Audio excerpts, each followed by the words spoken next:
Hello everyone.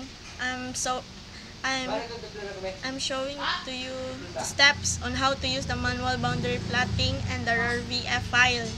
Una, mag-open ta og file which is ang manual boundary. Then diri ta sa computation. Kani ang akong ipili nga reference is kaning number of reference is 6 corners. Kani nga reference akong giawat, ako lang gi-input ang mga references. Then ani sa raw data mo ni siya i-input lang na reference dayon copy paste dili ta sa AutoCAD, dili na to siya i-paste, then skip ta, tapos mag-command ta og AP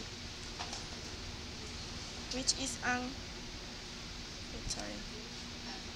AP which is ang upload.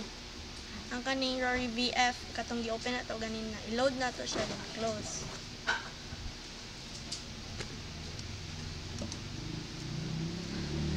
Tapos ang atong ikuan kay ang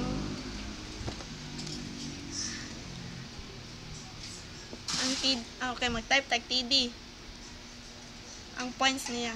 So kuon na to ang iyang mga corner. Mag-zoom ta guys. Dito na sa ubos kan. So di na maklaro. Ni. Tapos atong tuplokon kada corner para makuha ang iyang lines. Lines nga sukod. Ibalik. Okay lang.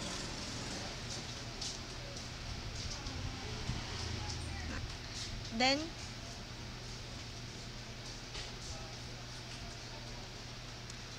enter, then escape. I-annotate din nato siya para makita ang yang sukod. Butang na lang nato 5. Enter.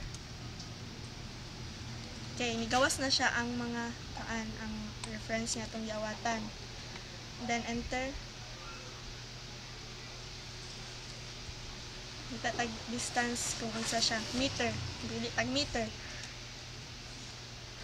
mo na to guys.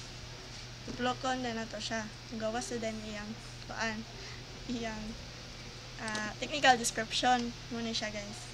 Dayon kung gusto mo kay makita mo to nga more gamay ni siya, kung gusto mo siya nga mudako siya, mag-scale lang ta, depende na sa inyo kung unsa kadako sa scale inyong scale. Sorry.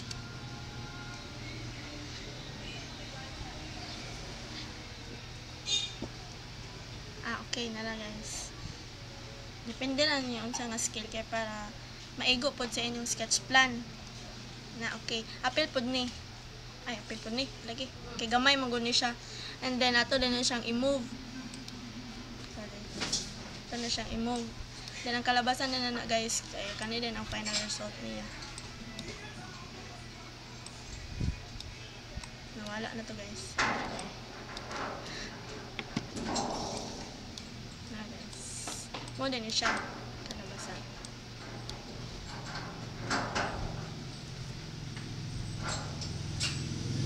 Nara nga tong technical description, then mo na din niya to plot.